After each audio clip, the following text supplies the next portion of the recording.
உங்கள் கடந்த காலம் உங்கள் எதிர்காலத்தை எப்படி உருவாக்கும்? நீங்கள் ஒரு எண்ணத்தை நினைக்கும்போது அல்லது ஒரு உணர்ச்சியை உணரும்போது உங்கள் உடலுக்குள் உயிர்வேதியியல் ரீதியாக என்ன நடக்கிறது என்பதை உற்று நோக்கலாம். நீங்கள் ஒரு சிந்தனையை நினைக்கும் போது அல்லது நினைவகம் இருந்தால் உங்கள் மூளையில் ஒரு உயிர்வேதியியல் எதிர்வினை தொடங்குகிறது. இதனால் மூளை சில வேதியியல் சமிக்ஞைகளை வெளியிடுகிறது. இப்படித்தான் பருப்பொருளற்ற எண்ணங்கள் உண்மையில் ஜடப்பொருளாக மாறுகின்றன. அவை இரசாயன தூதுவர்களாக மாறுகின்றன. இந்த இரசாயன சமிக்ஞைகள் உங்கள் உடலை நீங்கள் நினைத்ததைப் போலவே உணர வைக்கின்றன.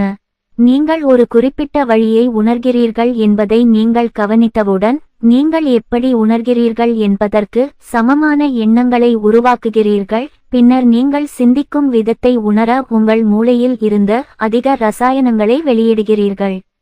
உதாரணமாக, உங்களுக்கு ஒரு பயமான எண்ணம் இருந்தால் நீங்கள் பயத்தை உணர ஆரம்பிக்கிறீர்கள். நீங்கள் பயத்தை உணரும் தருணம் அந்த உணர்ச்சி அதிக பயமுறுத்தும் எண்ணங்களை சிந்திக்க உங்களை தூண்டுகிறது. மேலும் அந்த எண்ணங்கள் மூளை மற்றும் உடலில் இன்னும் அதிகமான இரசாயனங்களின் வெளியீட்டை தூண்டுகின்றன. அவை உங்களை தொடர்ந்து பயத்தை உணர வைக்கின்றன. அடுத்த விஷயம் உங்களுக்கு தெரியும், உங்கள் சிந்தனை உணர்வை உருவாக்குகிறது மற்றும் உங்கள் உணர்வு சிந்தனையை உருவாக்கும் ஒரு வளையத்தில் நீங்கள் சிக்கிக்கொள்கிறீர்கள். எண்ணங்கள் மூளையின் சொற்களஞ்சியமாகவும் உணர்வுகள் உடலின் சொற்களஞ்சியமாகவும் இருந்தால் நீங்கள் எப்படி நினைக்கிறீர்கள் மற்றும் உணர்கிறீர்கள் என்ற சுழற்சி உங்கள் இருப்பு நிலையாக மாறும் என்றால் உங்கள் முழு நிலையும் கடந்த காலத்தில் உள்ளது. நீங்கள் ஒரே எண்ணங்களை தொடர்ந்து சிந்திப்பதால் உங்கள் மூளையில் அதே சுற்றுகளை மீண்டும் மீண்டும் சுடும்போது கம்பி செய்யும்போது உங்கள் மூளையை அதே வடிவங்களில் கடினமாக்குகிறீர்கள்.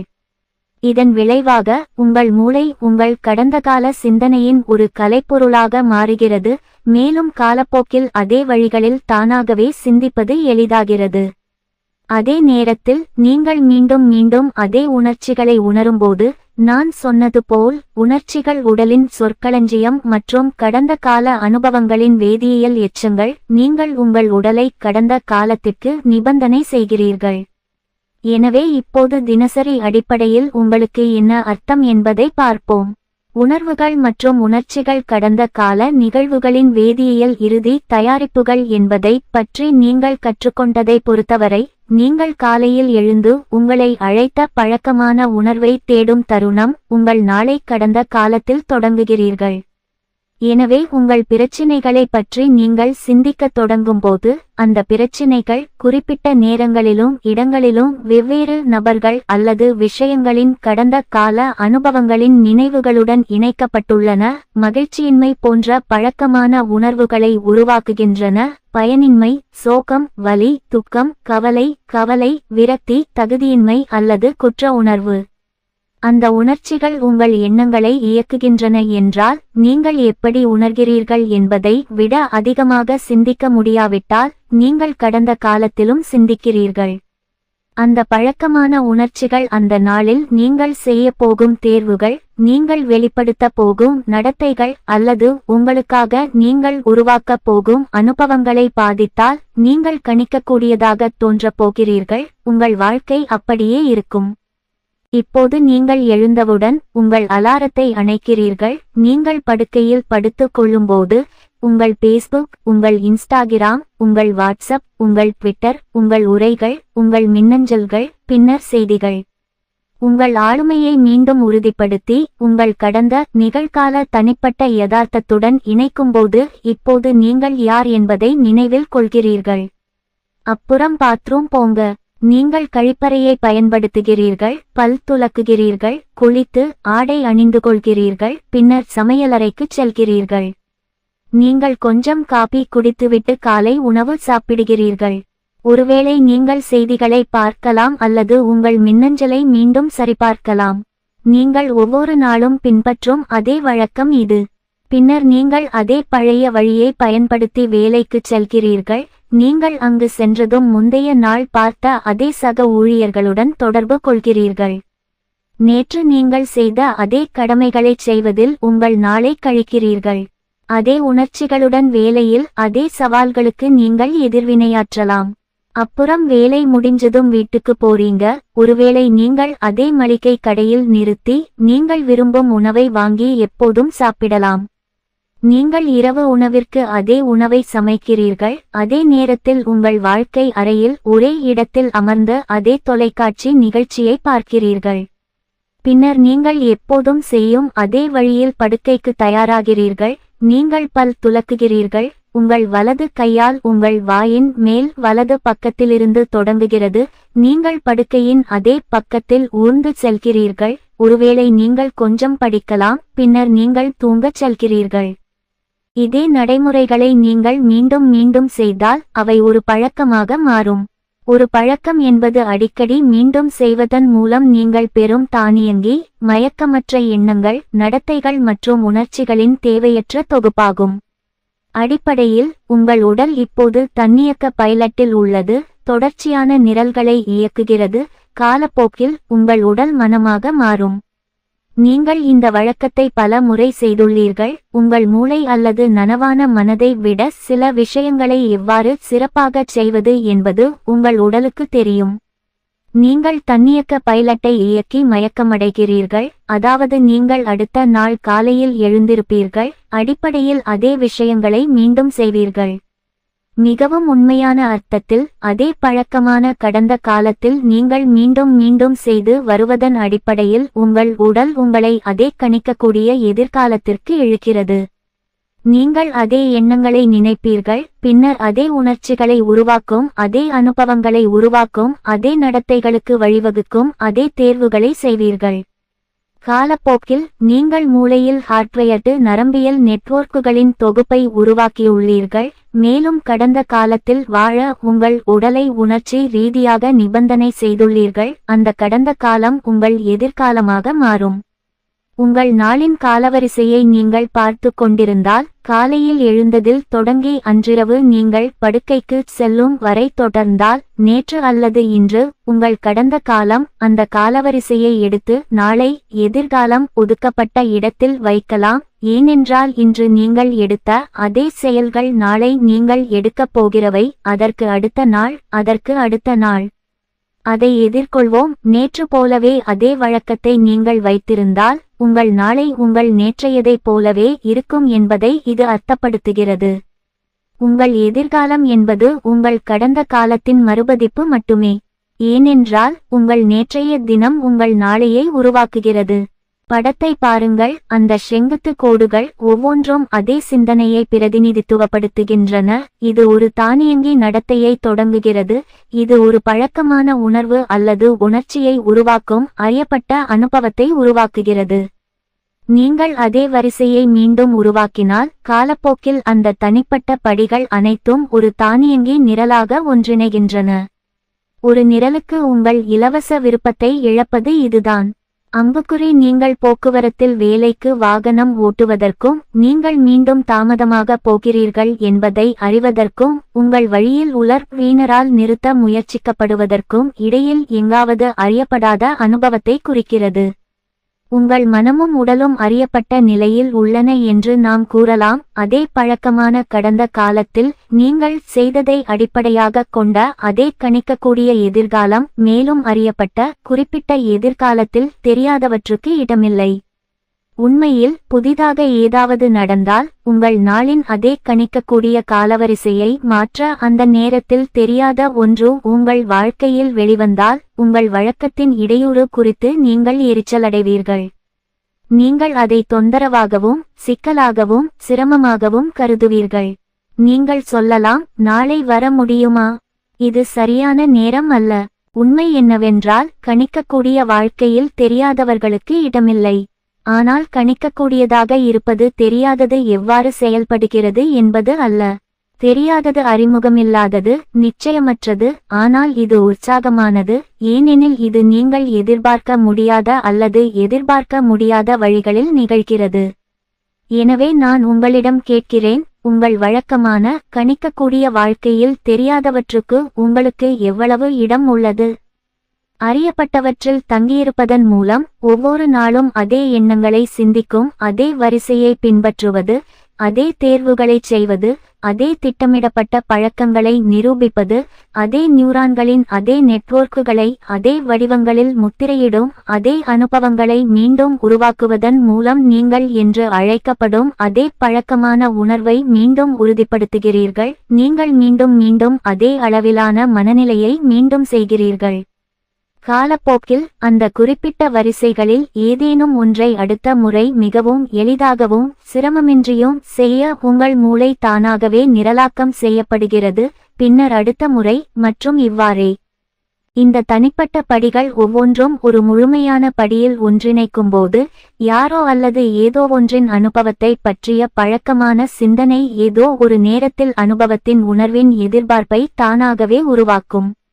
எந்த அனுபவத்தின் உணர்வையும் நீங்கள் கணிக்க முடிந்தால் நீங்கள் இன்னும் அறியப்பட்டவர்களில் இருக்கிறீர்கள். உதாரணமாக, நீங்கள் பல ஆண்டுகளாக பணிபுரிந்த அதே குழுவினருடன் ஒரு சந்திப்பை நடத்த வேண்டும் என்ற எண்ணம் தானாகவே அந்த எதிர்கால நிகழ்வு எப்படி இருக்கும் என்ற உணர்ச்சியை நீங்கள் அழைக்கக்கூடும். அந்த எதிர்கால நிகழ்வின் உணர்வை நீங்கள் கணிக்க முடியும் போது, ஏனென்றால் அதை உங்களுக்கு தெரியப்படுத்த உங்களுக்கு போதுமான கடந்தகால அனுபவங்கள் உள்ளன. நீங்கள் அநேகமாக அதையே அதிகம் உருவாக்கப் போகிறீர்கள். நிச்சயமாக நீங்கள் சொல்வது சரிதான். ஆனால் நீங்கள் ஒரே மாதிரியாக இருப்பதால் தான். அதே வழிமுறையில் நீங்கள் தானியங்கி நிரலில் இருந்தால், உங்கள் வாழ்க்கையில் ஒரு அனுபவத்தின் உணர்வை நீங்கள் கணிக்க முடியாவிட்டால் அதில் ஈடுபட நீங்கள் தயங்குவீர்கள். நீங்கள் அதே நிலையில் வாழும்போது என்ன நடக்கிறது என்பதற்கான முழு படத்தை பெற சிந்தனை மற்றும் உணர்வின் மற்றொரு அம்சத்தை நாம் பார்க்க வேண்டும். இந்த சிந்தனை உணர்வு வளையம் நம் உடல்களைச் சுற்றியுள்ள அளவிடக்கூடிய மின்காந்த புலத்தையும் உருவாக்குகிறது. உண்மையில் நம் உடல்கள் எப்போதும் ஒரு குறிப்பிட்ட செய்தி, தகவல் அல்லது நோக்கத்தை கொண்டிருக்கும் ஒளி, ஆற்றல் அல்லது அதிர்வெண்களை வெளியிடுகின்றன. மூலம் நான் ஒளி என்று சொல்லும்போது நாம் பார்க்கும் ஒளியை மட்டுமல்ல, எக்ஸ் கதிர்கள், செல்போன் அலைகள் மற்றும் மைக்ரோவேவ் உட்பட ஒளியின் அனைத்து நிறமாலைகளையும் குறிப்பிடுகிறேன். அதேபோல் வெவ்வேறு அதிர்வெண்களில் கொண்டு செல்லப்படும் முக்கிய தகவல்களையும் நாம் பெறுகிறோம். எனவே நாம் எப்போதும் மின்காந்த ஆற்றலை அனுப்புகிறோம் மற்றும் பெறுகிறோம். அது எவ்வாறு செயல்படுகிறது என்பது இங்கே. நாம் ஒரு எண்ணத்தை நினைக்கும் போது நம் மூளையில் சுடும் நியூரான்களின் நெட்வொர்க்குகள் மின் கட்டணங்களை உருவாக்குகின்றன. அந்த எண்ணங்கள் ஒரு உணர்வு அல்லது உணர்ச்சியை விளைவிக்கும் ஒரு வேதியியல் எதிர்வினையை ஏற்படுத்தும் போது, அதேபோல் ஒரு பழக்கமான உணர்வு அல்லது உணர்ச்சி நம் எண்ணங்களை இயக்கும்போது அந்த உணர்வுகள் காந்த கட்டணங்களை உருவாக்குகின்றன. அவை மின்னூட்டங்களை உருவாக்கும் எண்ணங்களுடன் ஒன்றிணைந்து உங்கள் இருப்பு நிலைக்கு சமமான ஒரு குறிப்பிட்ட மின்காந்த புலத்தை உருவாக்குகின்றன. உணர்ச்சிகளை இயக்கத்தில் உள்ள ஆற்றலாக நினைத்து பாருங்கள்.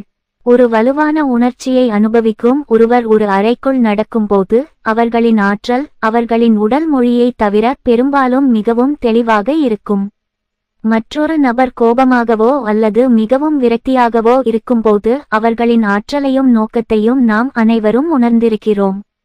குறிப்பிட்ட தகவலை கொண்டு செல்லும் ஆற்றலின் வலுவான சமிக்ஞையை அவை வெளியிடுவதால் நாங்கள் அதை உணர்ந்தோம்.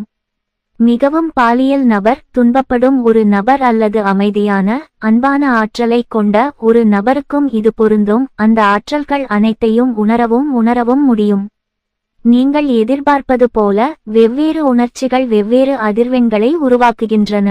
அன்பு, மகிழ்ச்சி மற்றும் நன்றியுணர்வு போன்ற ஆக்கப்பூர்வ, உயர்ந்த உணர்ச்சிகளின் அதிர்வெண்கள் பயம் மற்றும் கோபம் போன்ற மன அழுத்தத்தின் உணர்ச்சிகளை விட மிக அதிகம், ஏனெனில் அவை வெவ்வேறு அளவிலான நனவான நோக்கத்தையும் ஆற்றலையும் கொண்டு செல்கின்றன. படத்தை பார்க்கவும். இது பல்வேறு உணர்ச்சி நிலைகளுடன் தொடர்புடைய வெவ்வேறு அதிர்வெண்களில் சிலவற்றை விவரிக்கிறது. இந்த கருத்தை பற்றி நீங்கள் பின்னர் மேலும் படிக்கலாம். எனவே நாம் கடந்த காலத்தை நாளுக்கு நாள் மீண்டும் உருவாக்கினால், அதே எண்ணங்களை சிந்தித்து அதே உணர்ச்சிகளை உணர்கிறோம், அதே மின்காந்த புலத்தை மீண்டும் மீண்டும் ஒளிபரப்புகிறோம், அதே ஆற்றலை அதே செய்தியுடன் அனுப்புகிறோம். ஆற்றல் மற்றும் தகவலின் கண்ணோட்டத்தில் இதன் பொருள் என்னவென்றால், நமது கடந்த காலத்தின் அதே ஆற்றல் அதே தகவலை தொடர்ந்து கொண்டு செல்கிறது, அது அதே எதிர்காலத்தை உருவாக்கிக் கொண்டே இருக்கும். அப்படியானால் நமது ஆற்றல் அடிப்படையில் நமது கடந்த காலத்திற்கு சமமானது. நம் வாழ்க்கையை மாற்றுவதற்கான ஒரே வழி நமது ஆற்றலை மாறுவது, நாம் தொடர்ந்து ஒளிபரப்பும் மின்காந்த புலத்தை மாறுவது. வேறு வார்த்தைகளில் கூறுவதானால், நம் நிலையை மாற்ற, நாம் எப்படி நினைக்கிறோம், எப்படி உணர்கிறோம் என்பதை மாற்ற வேண்டும். உங்கள் கவனத்தை எங்கு வைக்கிறீர்கள் என்பது உங்கள் ஆற்றலை நீங்கள் வைக்கும் இடத்தில் இருந்தால், இந்த அத்தியாயத்தின் பிற்பகுதியில் நீங்கள் மேலும் படிக்கும் ஒரு முக்கிய கருத்து, பழக்கமான உணர்ச்சியில் உங்கள் கவனத்தை வைக்கும் தருணம். உங்கள் கவனமும் உங்கள் ஆற்றலும் கடந்த காலத்தில் உள்ளன. அந்த பழக்கமான உணர்ச்சிகள் ஒரு குறிப்பிட்ட இடத்திலும் நேரத்திலும் ஒரு நபர் அல்லது ஒரு பொருள் சம்பந்தப்பட்ட கடந்த கால நிகழ்வின் நினைவகத்துடன் இணைக்கப்பட்டிருந்தால், உங்கள் கவனமும் உங்கள் ஆற்றலும் கடந்த காலத்திலும் உள்ளன. இதன் விளைவாக நீங்கள் உங்கள் ஆற்றலை தற்போதைய தருணத்திலிருந்து உங்கள் கடந்த காலத்திற்கு உறிஞ்சுகிறீர்கள். அதே வழியில் நீங்கள் பார்க்க வேண்டிய அனைத்து நபர்களைப் பற்றியும், நீங்கள் செய்ய வேண்டிய விஷயங்களைப் பற்றியும், உங்கள் வழக்கமான நாளில் குறிப்பிட்ட நேரங்களில் நீங்கள் செல்ல வேண்டிய இடங்களைப் பற்றியும் சிந்திக்கத் தொடங்கினால், உங்கள் கவனத்தையும் ஆற்றலையும் கணிக்கக்கூடிய எதிர்காலத்திற்கு உறிஞ்சுகிறீர்கள். இக்கருத்தை விளக்கும் படத்தை பாருங்கள். உங்கள் ஆற்றல் அனைத்தும் இப்போது அந்த குறிப்பிட்ட நேரத்தில் அறியப்பட்ட அனுபவங்களுடன் முழுமையாக வருகிறது. உங்கள் ஆற்றல் அதையே அதிகமாக உருவாக்குகிறது, மேலும் உங்கள் உடல் உங்கள் மனதை பின்தொடரப் போகிறது, அதே நிகழ்வுகளை உங்கள் அதே யதார்த்தத்தில். உங்கள் ஆற்றல் தற்போதைய தருணத்திலிருந்து கடந்த காலத்திற்கும் எதிர்காலத்திற்கும் திருப்பி விடப்படுகிறது. இதன் விளைவாக ஒரு புதிய காலவரிசையில் அறியப்படாத அனுபவத்தை உருவாக்க உங்களுக்கு மிக குறைந்த ஆற்றல் உள்ளது. நீங்கள் வெளியிடும் மின்காந்த ஆற்றல் உங்களுக்கு தெரிந்த எல்லாவற்றுடனும் எவ்வாறு அதிர்வு பொருந்துகிறது என்பதையும் படம் காட்டுகிறது. எனவே நீங்கள் உங்கள் நாளை தொடங்கும் போது, கழிவறை பற்றிய எண்ணம் வரும்போது, அடுத்து நீங்கள் கழிப்பறையை நோக்கி நடக்கிறீர்கள் என்று உங்களுக்கு தெரியும். பின்னர் நீங்கள் மழையை பற்றிய எண்ணத்தை கொண்டிருக்கிறீர்கள், நீங்கள் ஷவரில் இருப்பதை காணலாம், நீர் வெப்பநிலையை சரிசெய்கிறீர்கள். காஃபி மேக்கரை பற்றிய எண்ணம் உங்களிடம் உள்ளது, உங்கள் கவனத்தையும் ஆற்றலையும் காஃபி மேக்கரிடம் செலுத்துகிறீர்கள், மேலும் உங்கள் காலை கப் ஜாவாவை உருவாக்க நீங்கள் தானாகவே சமையலறைக்கு செல்லும்போது, மீண்டும் உங்கள் உடல் உங்கள் மனதை பின்தொடர்கிறது. கடந்த 22 ஆண்டுகளாக நீங்கள் இதைச் செய்திருந்தால், உங்கள் உடல் சிரமமின்றி அங்கேயே கரையேறப் போகிறது. உங்கள் உடல் எப்போதும் உங்கள் மனதை பின்தொடர்கிறது, ஆனால் இந்த விஷயத்தில் அது மீண்டும் மீண்டும் உங்கள் மனதை பின்தொடர்கிறது. எனவே இப்போது நான் உங்களிடம் இதை கேட்கிறேன், தெரியாதவற்றிற்கு உங்கள் மனதை பின்தொடரத் தொடங்குவது உங்கள் உடலுக்கு எப்போதாவது சாத்தியமாகும். அப்படியானால், நீங்கள் உங்கள் கவனத்தை இங்கு வைக்கிறீர்கள் என்பதை நீங்கள் மாற்ற வேண்டும் என்பதை நீங்கள் காணலாம். அது உங்கள் ஆற்றலை மாற்றுவதற்கு வழிவகுக்கும். இது புதிதாக ஏதாவது நடக்க நீங்கள் எப்படி நினைக்கிறீர்கள் மற்றும் எப்படி உணர்கிறீர்கள் என்பதை மாற்ற வேண்டும். இது நம்ப முடியாததாக தோன்றினாலும் இது உண்மையில் சாத்தியமாகும். உங்கள் வாழ்க்கையில் அறியப்பட்ட ஒவ்வொரு அனுபவத்திற்கும், ஒவ்வொரு காலையிலும் காஃபி மேக்கர் போன்றவை, உங்கள் உடல் உங்கள் மனதை பின்தொடர்வதைப் போலவே, உங்கள் கவனத்தையும் ஆற்றலையும் தெரியாதவற்றில் முதலீடு செய்யத் தொடங்கினால், உங்கள் உடல் உங்கள் மனதை பின்தொடர முடியும். தெரியாதது உங்கள் எதிர்காலத்தில் ஒரு புதிய அனுபவம்.